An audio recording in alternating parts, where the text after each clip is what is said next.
अस्सलामुअलैकुम फ्रेंड्स। तो कैसे आप सब लोग? उम्मीद है सब लोग खैरियत से होंगे, आफियत से होंगे। तो हमने टैबुलेशन एंड कंपाइलेशन सारा कंप्लीट किया था और पिछली बार हमने जो वीडियोस दिए थे आपके एमसीक्यू वीडियोस, वहां पे मैंने आपको क्लासिफिकेशन पे, टैबुलेशन पे, फ्रीक्वेंसी डिस्ट्रीब्यूशन टेबल पे, यानी सारा क्लासिफिकेशन और टैबुलेशन जो था वो सारा मैंने आपको कंप्लीट करवाया था। उस पे एमसीक्यूज भी करवाए थे। अब लेकिन बच गया था ग्राफिकल रिप्रेजेंटेशन। ठीक है, तो आज से हम दो तीन वीडियोस में ग्राफिकल रिप्रेजेंटेशन पे हम न्यूमेरिकल्स यानी एमसीक्यूज हम क्वेश्चंस करने वाले हैं। तो जिन लोगों ने अभी तक मेरी चैनल को सब्सक्राइब नहीं किया है वो चैनल को जरूर सब्सक्राइब कीजिए और बेल आइकन को भी क्लिक कीजिए ताकि जो भी मैं नए वीडियोस आपके लिए अपलोड करूं उनकी नोटिफिकेशन सबसे पहले आपको पहुंच जाए। तो चलिए स्टार्ट करते हैं क्वेश्चन नंबर 1 को। हमारा क्वेश्चन नंबर 1 है, विच of the following diagrams display the class frequencies at the same height. कौन सी डायग्राम्स इनमें से ऐसी डायग्राम है जिसमें आप क्लास फ्रीक्वेंसीज को, ठीक है, क्लास फ्रीक्वेंसीज को आप सेम हाइट पे आप क्या करते हो, डिस्प्ले करते हो। तो वो मैंने आपको पढ़ाया था, उसको हम बोलते हैं परसेंटेज बार डायग्राम, जिसमें हम क्या करते हैं काम, हम परसेंटेज के हिसाब से उसको ड्रॉ करते हैं। तो इसका आंसर आ जाएगा परसेंटेज बार डायग्राम।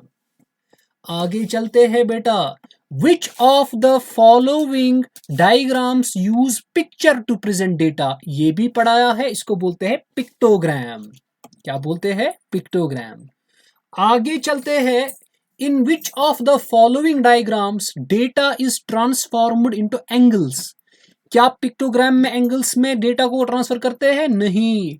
हिस्टोग्राम में? नहीं। पैरेटो डायग्राम में? नहीं। पाई डायग्राम में? हाँ। तो फॉर्मूला क्या है वो? अगर आपको कोई पूछेगा फॉर्मूला भी बताइए तो वो आपको याद होनी चाहिए। ठीक है, वो आपको याद वो होती है frequency of that class divided by an total frequency multiplied by 360।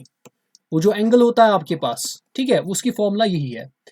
आगे चलते हैं, in which of the following diagrams bars are arranged in the descending order of their heights. ये पढ़ाया था मैंने।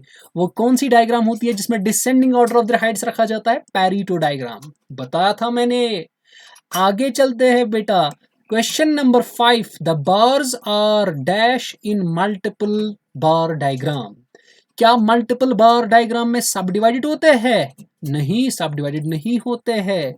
क्या प्लेस्ड एडजेसेंटली होते हैं? यहां पे इसको देखना, इसको अभी ऐसे रखेंगे। अब क्या प्लेस्ड एडजेसेंटली होते हैं और सब डिवाइडेड होते हैं? नहीं, सब डिवाइडेड तो नहीं होते हैं। सबसे पहला चीज, सब डिवाइडेड एक अलग कैटेगरी है। क्या सब डिवाइडेड होते हैं और इक्वल हाइट के होते हैं? ये भी नहीं। तो इसका मतलब प्लेस्ड एडजेसेंटली होते हैं। ठीक है, तो जो बार्स होते हैं आपके मल्टीपल बार डायग्राम में वो आपको प्लेस होते हैं एडजेसेंटली। आगे चलते हैं हम क्वेश्चन नंबर 6 की ओर। तो हमारा क्वेश्चन नंबर 6 क्या बोलता है, इसको भी देख लेते हैं।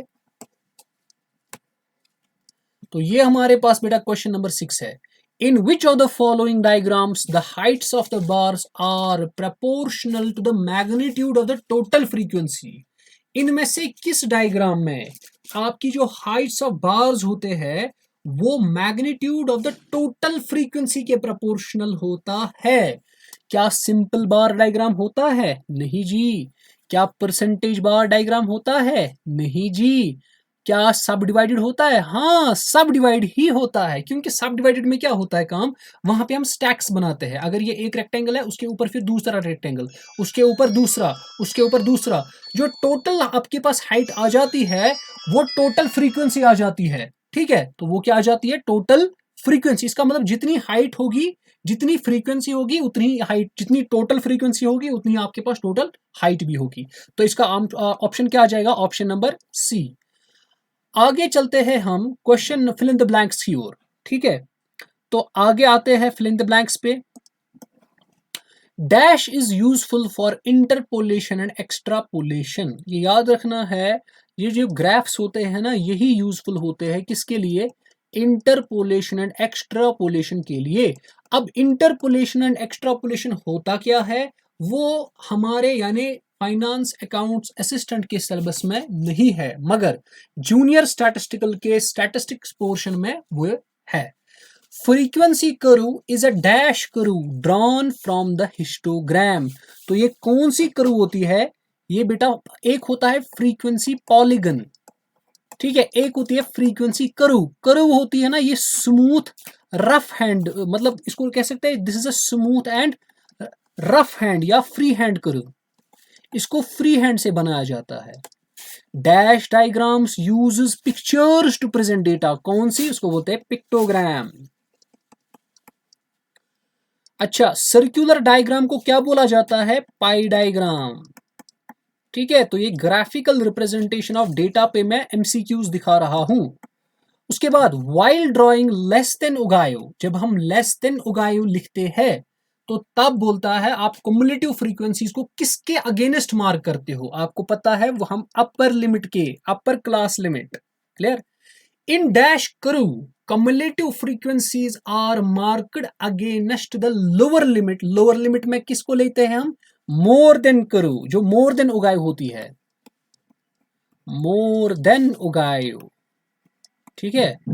उसके बाद आता है नेक्स्ट हमारा, आते हैं चलते हैं क्वेश्चन नंबर 13 पे।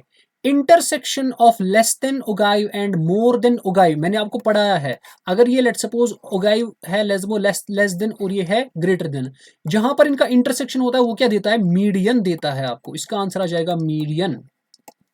उसके बाद आपका है क्वेश्चन नंबर 14। क्या बोलता है आपका क्वेश्चन नंबर 14? 14 बोलता है आपके पास frequency curve is drawn from the polygon, frequency polygon by dash the vertices. हम वर्टिसेस को तब क्या करते हैं? स्मूथ करते हैं, ठीक है। हम उसको, इससे पहले क्या होती है वर्टिसेस? वो शार्प होती है, ऐसे जैसे अगर हमारे पास लेट्स सपोज ये बार है, ठीक है, ये बार डायग्राम है। अगर हम इनके इन मिड पॉइंट्स को ज्वाइन करेंगे ना, कुछ ऐसा बनेगा। ये शार्प होती है, देखिए यहाँ पे शार्प है। अगर हम स्मूथ मतलब फ्री हैंड से बनाएंगे ये कुछ इस तरह आएगा, ठीक है। अब थोड़ा स्मूथ जैसा दिखेगा, ठीक है, स्मूथ जैसा। अब कर्व्स दिख रही है लेकिन शार्प पॉइंटेड टीथ्स नहीं नजर आ रहे हैं। Frequency polygon is drawn from, किससे बनाया जाता है? हिस्टोग्राम से, ठीक है। जब हम हिस्टोग्राम बनाते हैं, हिस्टोग्राम के मिड पॉइंट्स को ज्वाइन करते हैं, तभी तो फ्रीक्वेंसी पॉलीगन बनता है। आगे चलते हैं, हमारा आज का last question. Area under the frequency polygon and area of the histogram are always equal, बताया था मैंने। इसके बाद मैंने ये भी बताया था जो आपके पास फ्रीक्वेंसी कर्व होती है उसका एरिया भी होता है बराबर फ्रीक्वेंसी पॉलीगन के, और वो भी होता है बराबर एरिया ऑफ हिस्टोग्राम के बराबर। तो ये हमारे पास कुछ क्वेश्चंस थे। हम ग्राफिकल रिप्रेजेंटेशन ऑफ डेटा पे हमने कुछ एमसीक्यूज और कुछ फिल इन द ब्लैंक्स आपको मैंने करवाइए। अब इसके बाद इसके और 2 एमसीक्यू पार्ट्स आ जाएंगे ग्राफिकल रिप्रेजेंटेशन के, तो वो भी आप देखिए, आप वीडियोस को एंजॉय कीजिए। तो चलिए मिलते हैं अगले क्लास में, अगले लेक्चर में मिलते हैं। तब तक के लिए अल्लाह हाफिज।